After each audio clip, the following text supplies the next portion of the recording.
that we all understand cultural conditioning. I'm talking about your segregation.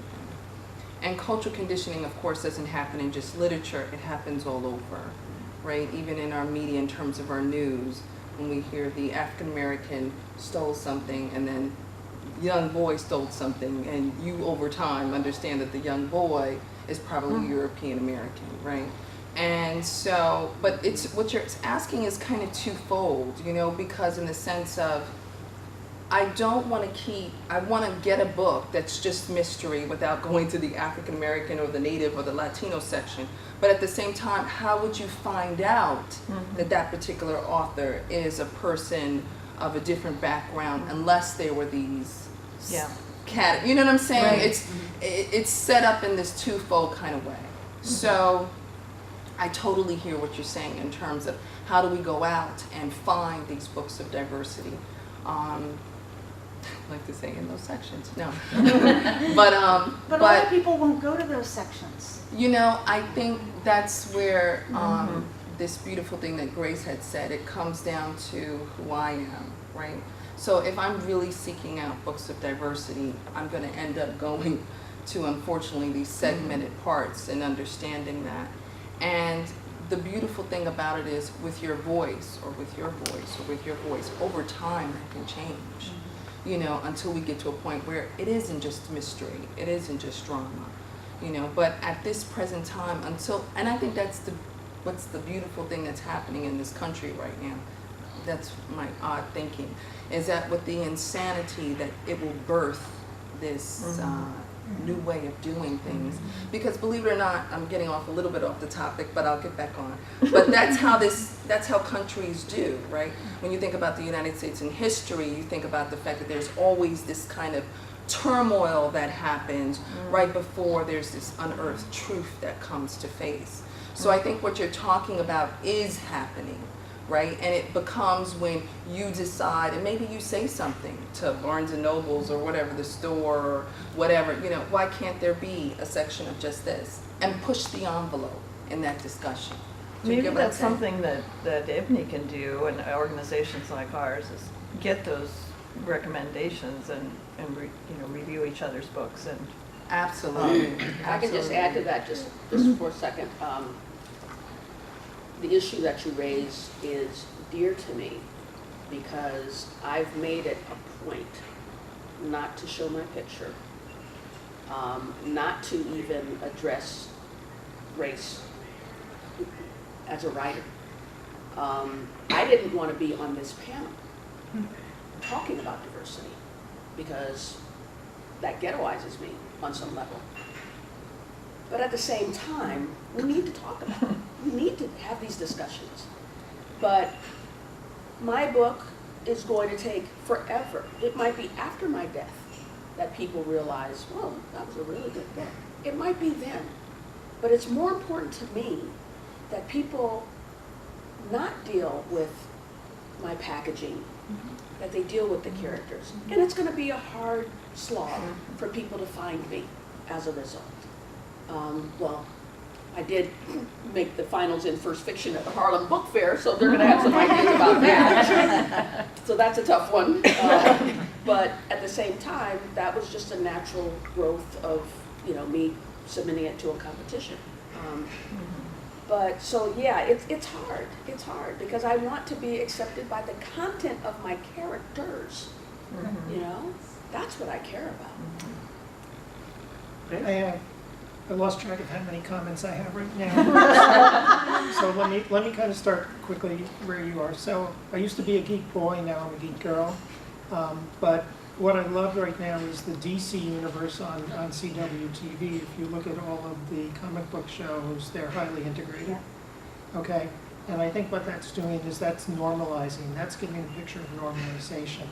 So then we talk about the picture of normalization, what that means.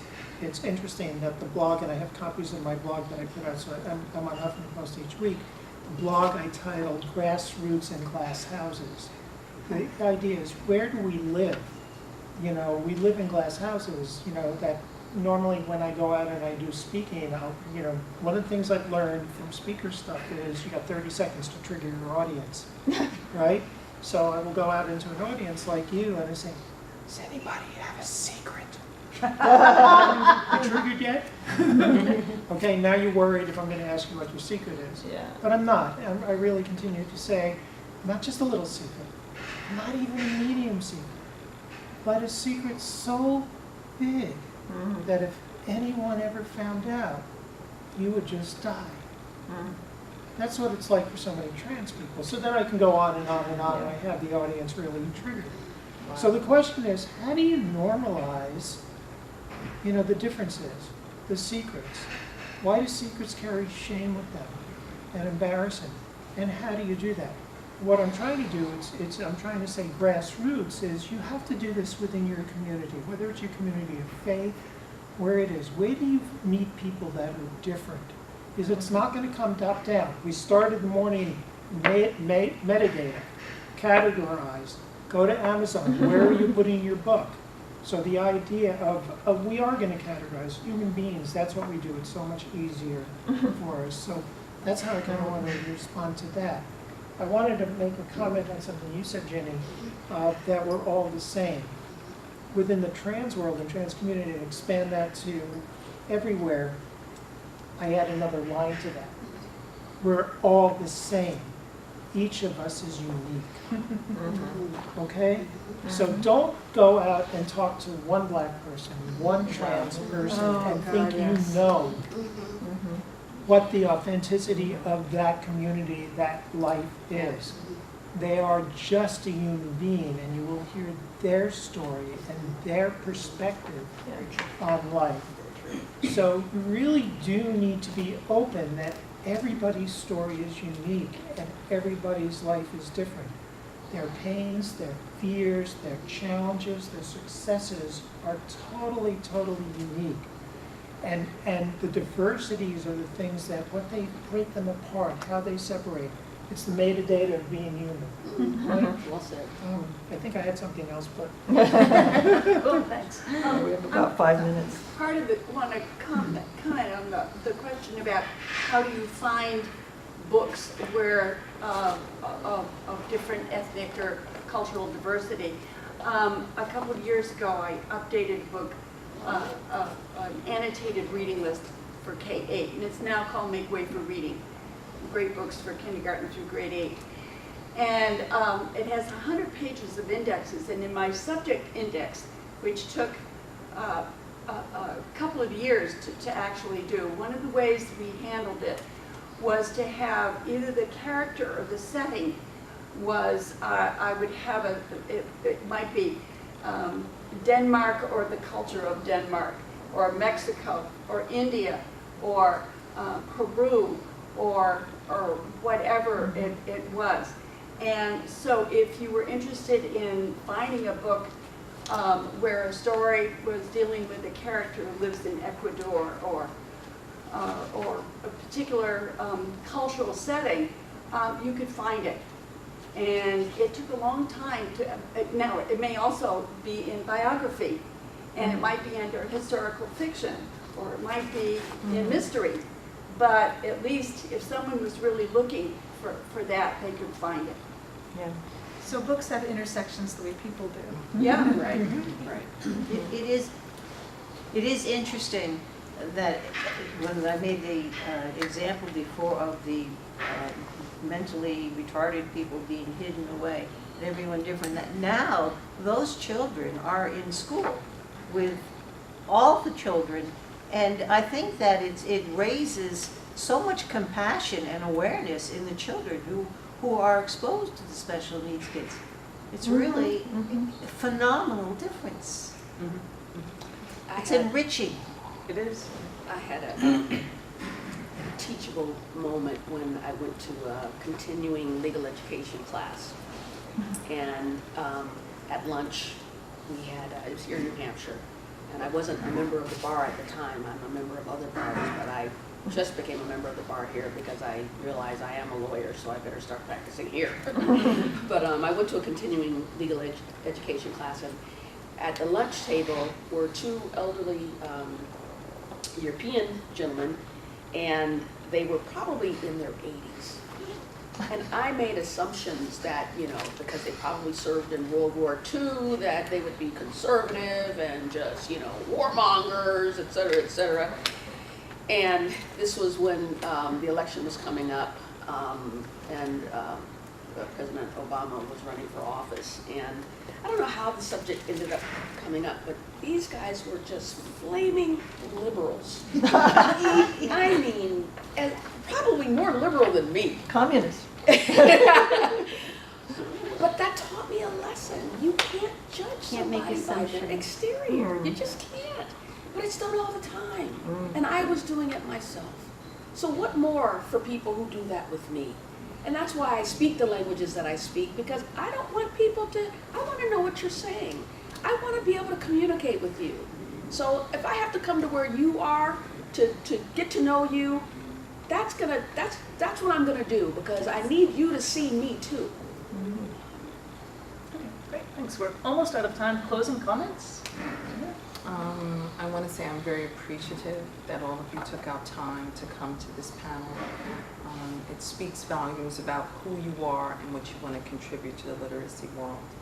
I ask that you take whatever lessons that you learned, especially from this panel, and that you speak to your friends and family members, and you extend that conversation about diversity, and you extend that conversation to even people you may not know, and kind of introduce them to another way of thinking about things. In my children's book, It's All Good, it's really all good. It's really all good, and the more we can take that from each other, I think would be a great lesson for all of us. So I appreciate it. Thank you. Thanks. It's okay to be curious about people that are different than you. And it's okay to ask questions of that curiosity. For some people, they may get triggered by it, and they may have a tough time answering. Practice not being triggered if people are uncomfortable with the question.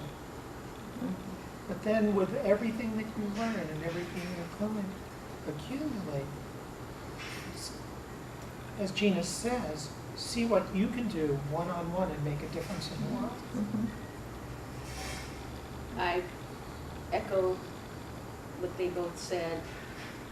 Change comes from people like you, people like us. We are really the world, and we have to change the world. We have to take our viewpoints and let it multiply. So even in this small room, the magnitude of how what you think and what you've learned or shared today is already probably going to, how do you say, expand 1,000-fold because of the written word. So I thank you very much for being here, for engaging. This is really cool because I don't really like to talk, I like to dialogue. And this was a great dialogue, so thank you for making me feel good about being here. Okay, great. Thanks. And I'd like to thank 5 people. I'd really like to thank our panelists for coming up. And Gina drove from 3 hours away. Her husband Reggie is been fantastic in helping us do different things with the computer and recording this. Grace is incredibly busy getting together her conference that's going to be coming up in January. I speak with her if you have a chance. It's a fantastic conference. And volunteer if you can. And volunteer if you can.